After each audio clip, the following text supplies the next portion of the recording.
BDO অফিসে আপনারা হাজার হাজার লোক নিয়ে আসছেন, কি কার্যকলাপ ছিল আজকে? আমরা হাড়োয়া বিডিও অফিসে আজকে ডেপুটেশন দিয়েছি। হাড়োয়া ব্লকে যে 8টা অঞ্চল আছে, হাড়োয়া 1 নম্বর ব্লক এবং 2 নম্বর ব্লক মিলিয়ে যে 8টা অঞ্চল যাদের নাম ডিলিট হয়ে গেছে, সেই কারণের জন্য আমরা বিডিও অফিসে ডেপুটেশন দিয়েছি যাতে তাদের নাম নতুন করে ভোটার লিস্টে নথিভুক্তি করা হয়। সেই কারণের জন্য আমরা মূলত এই বিষয়টার জন্য আমরা বিডিও অফিসে মোটামুটি কত দফা দাবি ছিল আজকে আপনাদের? মেন ওই একটাই দাবি ছিল, ডিলিট ভোটারের ক্ষেত্রে আর অন্য কোনো দাবি ছিল না।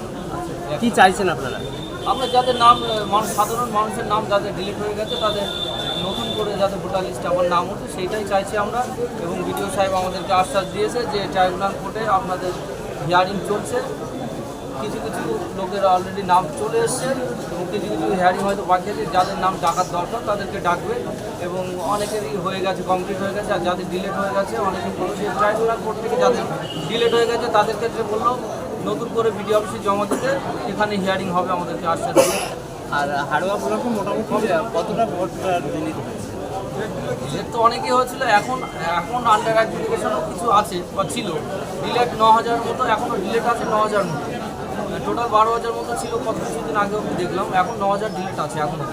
4000 মানে সম্পূর্ণ হয়েছে। কিছু কিছু আন্ডার অ্যাডজুডিকেশন থেকে তাদের ভোটার লিস্টে নাম চলে এসেছে, এখন 9000 আছে। তাদের যাতে যেভাবে হয় যে ভোটার লিস্টে নাম ওঠে, আমরা ইন্ডিয়ান সেকুলার ফ্রন্টের তরফ থেকে আমরা কিন্তু চেষ্টা করবো একটা ভোটারও যাতে বাদ না যায়, সবারই যাতে ভোটার লিস্টে নাম ওঠে। আমরা কিন্তু তার জন্য আমরা বিডিও অফিসে ডেপুটেশন দিয়েছি। পরবর্তীতে যদি ডেপুটেশন দিতে হয় আবার দেবো আমরা, দরকার পরে আমরা ইলেকশন কমিশন ডেপুটেশন দেবো ইন্ডিয়ান সেকুলার ফ্রন্টের তরফ থেকে।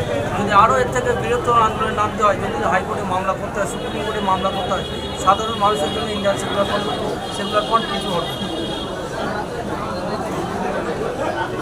সাধারণ মানুষ আক্রান্ত আছেন এই ডিলেট ভোটার নিয়ে। আজকে যে এই ডিলেট ভোটারের আপনারা যে ডেপুটেশন দিয়েছে কতটা কার্যকর হবে সাধারণ মানুষ জানতে চাইছে। সাধারণ মানুষের যাদের ডিলেট ভোটার আছে তাদের ক্ষেত্রে যারা অনলাইনে ফর্ম ফিল আপ করেছে তাদের কিছু কিছু ক্ষেত্রে যেটা ভিডিও সাহেবের কাছে শুনলাম, যারা ট্রাইব্যুনাল কোর্টে অ্যাপ্লাই করেছেন, কিছু লোকের হিয়ারিং হয়ে গেছে, কিছু লোকের বাকি আছে।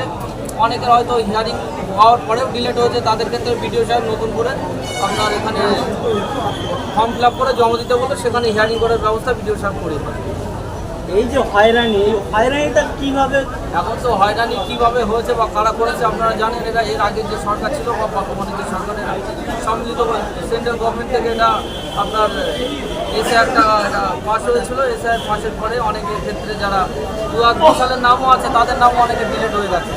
অনেকের ক্ষেত্রে এমন হয়েছে যে বাবার নাম আছে ছেলের নাম নেই, ছেলের নাম আছে বাবার নাম নেই। এগুলো কিছু কিছু ক্ষেত্রে এমন প্রবলেম হয়েছে যেগুলো আপনারা দেখবেন যে নামের স্পেলিং ভুল, বিশেষ করে সেইগুলোও কিন্তু ডিলিট হয়ে গেছে। সেইগুলো যাতে এইভাবে পরবর্তীতে ডিলিট আর না হয়, যারা অরিজিনাল ইন্ডিয়ান সিটিজেন তাদের বিষয়ে আমি আবেদন করবো, তাদেরকে ওই মিডিয়ার কাছে আবেদন করবো এবং ট্রাইব্যুনাল করে তাদেরকে যে সঠিকভাবে যাতে হিয়ারিং করে তাদের নাম যত তাড়াতাড়ি ভোটার লিস্টে আনা তার ব্যবস্থা করা হয়। আমরা দেখছি যে ইন্ডিয়ান সেকুলার ফ্রন্ট যে এই ডিলেট ভোটারের যে ডেপুটেশন জমা দিয়েছে একমাত্র ইন্ডিয়ান সেকুলার ফ্রন্টই দিয়েছে, কিন্তু অন্য পার্টি কেন দিচ্ছে না? এ নিয়ে কেন কথা বলছেন? পার্টি দিচ্ছে না দিচ্ছে সেটা তাদের ব্যাপার, সেটা তাদের ভাবনা।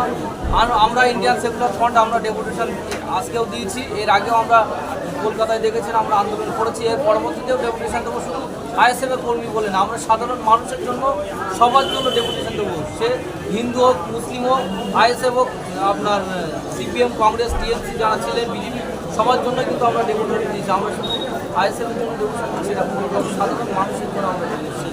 থ্যাংক ইউ সো মাচ আপনার